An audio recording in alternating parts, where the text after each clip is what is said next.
ದೀಪ ಹಚ್ಚೋದು ಮನೆಗಷ್ಟೇ ಅಲ್ಲ, ಪರ್ಸನಲ್ ಆಗಿ ಆ ಒಂದು ಆಕ್ಟ್ ಏನಿದೆ, ದೀಪ ಹಚ್ಚುವಂತಹ ಆಕ್ಟ್ ಏನಿದೆ ಅದು ಅಂದ್ರೆ ಹೊರಗಡೆ ಇದು ದೀಪವನ್ನು ಬೆಳಗೋದ್ರ ಮೂಲಕ ನನ್ನ ಒಳಗಿನ ಜ್ಞಾನ ದಿವಿಗೆಯನ್ನ ನಾನು ಬೆಳಗ್ತಾ ಇದ್ದೀನಿ, ಅಥವಾ ಹೊರಗಡೆ ದೀಪವನ್ನು ಬೆಳಗೋದ್ರ ಮೂಲಕ ಆ ಅಗ್ನಿ ಏನಿದೆ ಅದು ನನ್ನ ಒಳಗಡೆ ಇರುವಂತಹ ಅಂಧಕಾರವನ್ನ ಹೋಗ್ಲಾಡಿಸ್ಲಿ.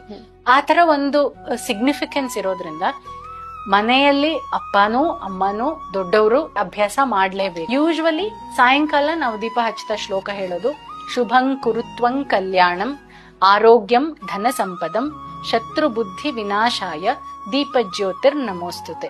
ಇಲ್ಲಿ ಬೇರೆ ಬೇರೆ ಶುಭಂ ಕರೋತು ಅಂತಿದೆ, ಶುಭಂ ಕರೋತಿ ಅಂತ ಇದೆ. ಯಾವ್ದು ತಪ್ಪಲ್ಲ, ಬಟ್ ಸಂಸ್ಕೃತದ ಬ್ಯೂಟಿ ಏನು ಅಂದ್ರೆ ಯಾವ ವರ್ಡ್ ಯೂಸ್ ಮಾಡ್ತೀವಿ ಅಲ್ಲಿ ಒಂದು ಇಂಟೆನ್ಷನ್ ಸೆಟ್ ಆಗ್ಬಿಡುತ್ತೆ.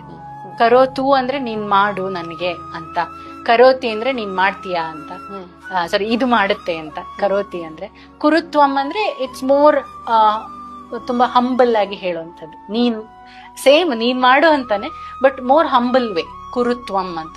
ಯಾವ್ದು ತಪ್ಪಿಲ್ಲ, ಸೊ ಯು ಚೂಸ್. ನಮ್ ರೆಕಮೆಂಡೇಶನ್ ಶುಭಂ ಕುರುತ್ವಂ ಅಂತ ವರ್ಡ್.